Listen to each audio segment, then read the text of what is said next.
आयुष्यातली यांच्याबद्दल सांगायची, कदाचित त्यांनाही ती आठवत नसेल, पण मी नुकतीच 11वी मध्ये प्रवेश केलेला होता कॉलेजला आणि एस टी स्टँडवरती तेव्हा गणपती उत्सवामध्ये कार्यक्रम व्हायचे.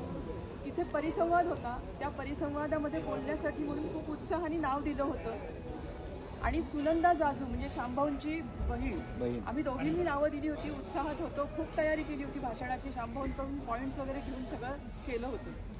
आणि तिथे हे प्रमुख पाहुणे होते, रमेश गुणे आणि प्रदीप मालपाणी असे दोघं जण तेव्हा तिथे गेस्ट म्हणून त्यांनी बोलवलेले होते एस टीच्या महामंडळाने. माझे वडील एस टीमध्ये सर्व्हिस करत असल्याने मी तिथे होते.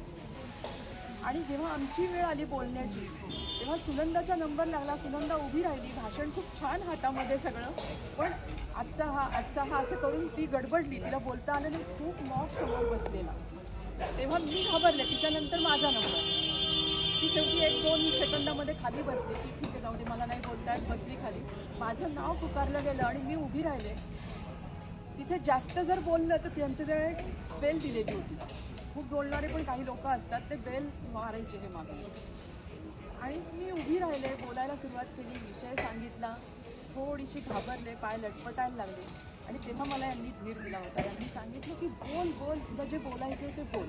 ते माझ्या आयुष्यातलं पहिलं भाषण होतं कळतं वय झाल्यानंतर. आणि आज त्या प्रोत्साहनावरती मी वनस्थळी ग्रामीण विकास केंद्राचं काम माझ्या भागामध्ये करते. ती एक महिला आणि बालविकासाचं काम करणारी संस्था आहे. आज हजारच्या मॉकसमोर मी सूत्रसंचालन करते, भाषण करते, पण माझी ती पहिली आठवण ही मी कधीही विसरू शकलेली नाही.